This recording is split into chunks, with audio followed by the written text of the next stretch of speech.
Hey everybody, welcome back to Flags/Fan Friday. Hope you like the Oman episode. So as you know, there's a part where I talk about the small mistakes we made in the video, or I talk about the things that didn't quite make it into the video. We accidentally misspelled the word poisons, that place in the desert that has quicksand. When we were talking about the Strait of Hormuz, I forgot to label the other part of the strait, the Gulf of Oman. I also mispronounced Isla Fisher. To be honest though, I kind of don't really know who that is. I vaguely heard her name in passing. Sorry, I don't, you know what, actually, let's look her up. Let's see, she was in Scooby-Doo and she married Sacha Baron Cohen. Oh, the Borat guy. She married him and had 3 kids with him. Okay, cool. Yeah, well, I didn't know that. Okay, now I know. And some things we didn't have time to mention in the video include things like the fact that the country is kind of very open and tolerant, relatively compared to their neighbors, but they do kind of have some controversial ways of running their nation. The freedom of press and expression is limited to some degree. You definitely cannot insult the Sultan, and the government can kind of censor anything that they deem as too offensive. Going on protest in Oman and some other countries in the area is also very interesting because holding protest signs could get you in trouble. So what some people do is they hold the protest signs on donkeys because the police can't arrest donkeys. I forgot to mention that Oman does have some pink lakes due to the algae and bacteria that are found in the lakes. They are famous for a world-renowned book fair, especially known throughout the Arab world. And also Oman is famous for the purebred Arabic horse. According to legend, King Solomon gave an Arab tribe a specific horse, and supposedly all Arabic purebred horses are descended from this one horse. And that's just about it for me. If you know anything else, put it in the comments. Otherwise, we gotta move on. Flag time. So without further ado,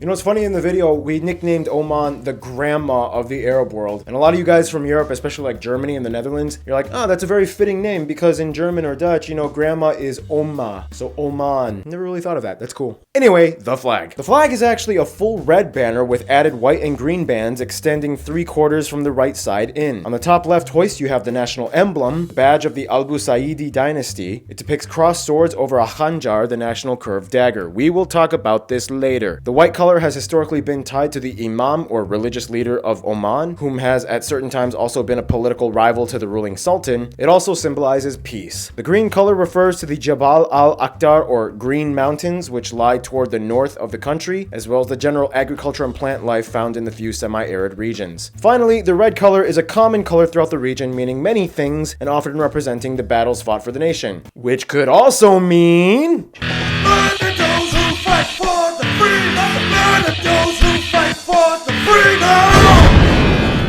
Thank you, Jared, for making that animation. Now, keep in mind, prior to this, Oman was kind of led by 2 leading factions, the Sultan and the Imamate, which was kind of like a constituent part of the country. They each had their own flags. The Sultan one was just a red banner, and the Imamate was a white one with the khanjar in the top. Eventually, over time, they just kind of like fused the two and then added the green for balance, and then bam, the current flag of Oman. Which brings us to the emblem. The emblem of Oman contains a khanjar, the traditional curved dagger, in a sheath on a horse-bit belt link, and the 2 crossed traditional swords behind it. I believe they are either called saif or katara. This is not only the national emblem, but also the royal crest of the Albusaidi Dynasty. Traditionally, the blade was used for a variety of things, like defense and fights, and skinning animals, all the way to cutting ropes. But today, it is mostly only worn traditionally in ceremonies and makes a popular souvenir for visitors. Yeah, they make great souvenirs, but TSA just kind of hates going through your checked luggage when you bring it back to your countries. And they pretty much did not have any other coat of arms before this. This is just kind of what stuck with them ever since the Albusaidi Dynasty. So that's just about it, which means now it is time for Geograph Fan Mail time.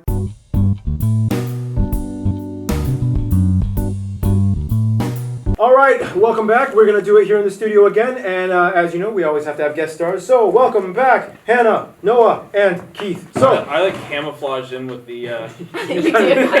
Wait, maybe you two should switch because your shirt is black, yours is white, and it kind of contrasts with the black. But it'll be opposites then. You'll be able to see my face. All right, so as you guys know, we always start off with postcards. Greetings from Farmville, Virginia. This one is from M. Yeah, remember Farmville? Oh, by the way, today's helper is Lorenzo. Oh, hey, one of my postcards fell on the floor. Hello, God, I've been visiting, I can't read cursive. What's the name? Hey, what's up? My name is Bjorn from Norway, and Bjorn sends us a postcard from, Norway. Kim, who is from Thailand, says Sawatdee Ka, Barbs and crew. He's originally from Oregon, but he is a teacher in Thailand right now. From Serena, visited Skopje. I'm going to travel somewhere cool and send a postcard to myself.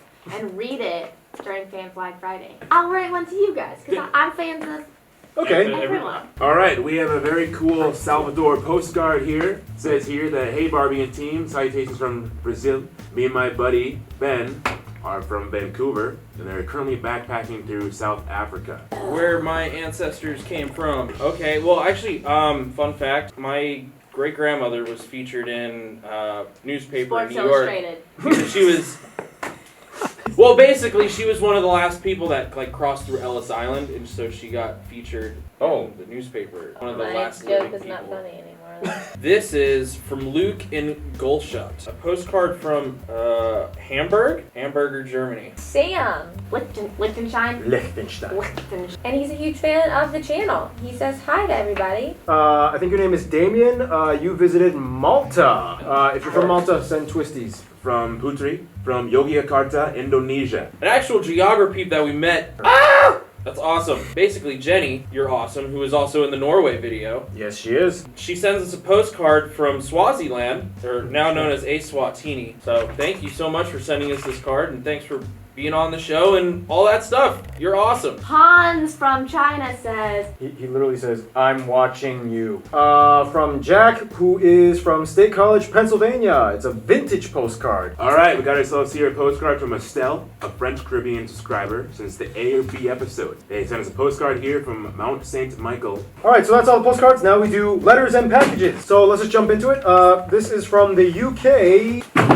2 books. So this is from Rami, and he sent his, I guess these are your old university textbooks. You are studying anthropology currently at university. hey, it's a random hand drawing. Ah, he drew us. So he actually drew us, and there's also a Hannah on the back. All right, Lior from Israel sent us this awesome kebab recipe, and he wrote some funny jokes on the back that we're not going to say. Very inappropriate joke. Hannah, your like top destination to go is actually Israel. Yes, I want to travel to Israel. I tried to get my husband to go there on our honeymoon. He said that's not where you're supposed to go on your honeymoon, so we went to Mexico instead. Oh, okay, so Max from Russia sent us this like cookie thing, mabob, with some ears and a hole on it. I don't know. So he says the gingerbread cookie has a picture of the Salty Ears Monument, which is the monument of where he's from, Perm, Russia. Apparently, Perm, Russia is famous for selenite, I And guess. their great perm hairdos. Here we have a postcard from Serbia with Dario and his wife Niega. They follow our episodes. They are from Sombor. He is actually a professor of geography. If we need any help, he says let him know. All right, got one last package. This is from John, who lives in South Korea. Nice. It is a book. Korean book on geography. Okay, cool. About that, how fitting. Actually, he is a teacher, and his students actually also wrote to me. 저는 그다지 지리학을 좋아하지 않지만 이 동영상을 꽤 재미있습니다. I haven't read Korean in so long. Oh my god. What's it say? Basically, he says, I didn't usually like geography, but your channel made me like geography. So, yeah. Yay. I guess that's it. Yeah, we were supposed to do return address contest, but I forgot to bring the return addresses. So we'll just quickly go back to my place and do it. All right, back here, I got the return address contest bag. So you know the deal. All your return addresses are in this bag. I pick a winner, and whoever wins gets a Geography Now notepad and button. All right, and here we go. Roberta from Argentina. You just won. But in the meantime, any of you guys have any last words for the geography? Thanks for watching the show. You guys are awesome. We love you. No, I don't love you. I guess. Hasta la vista, baby. Isn't that what they said in Rugrats? I wasn't allowed to watch Rugrats. What?